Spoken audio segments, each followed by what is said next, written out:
पत्नी को जब से पता चला है कि मेरे भजन का आधा फल उसको मिलेगा, तो मुझे जल्दी सुबह उठा देती है और खुद फोन पे सीरियल देखती रहती है।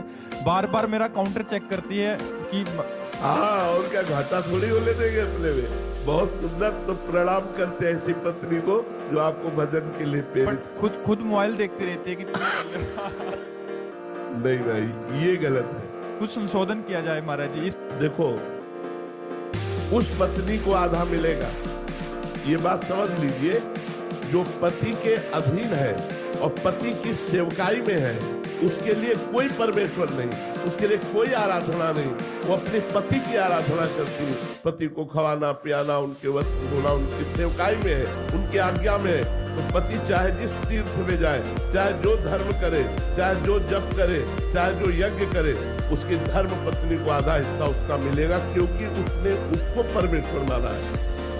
अगर पति की आराधना नहीं करते, मनमानी आचरण करते, तुम करो पाप और पति करे भजन और उसका आधा हिस्सा मिल जाएगा, ऐसा नहीं। ऐसे भ्रम में मत रहना, ऐसा नहीं हो सकता कि तुम।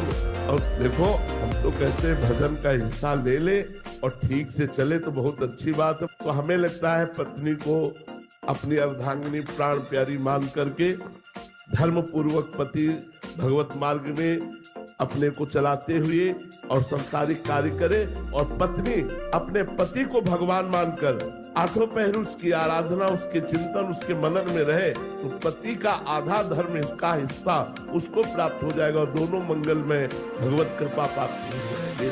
लेकिन पत्नी विमुख हो या पर पुरुष गमन करती हो या अपने पति का अपमान करती हो, तो भी आधा हिस्सा नहीं प्राप्त होगा, फिर नहीं प्राप्त होगा। फिर वो धर्म विरुद्ध चल रही तो आधा हिस्सा क्यों प्राप्त होगा? धर्म युक्त चल रही हो तो उसे आधा हिस्सा प्राप्त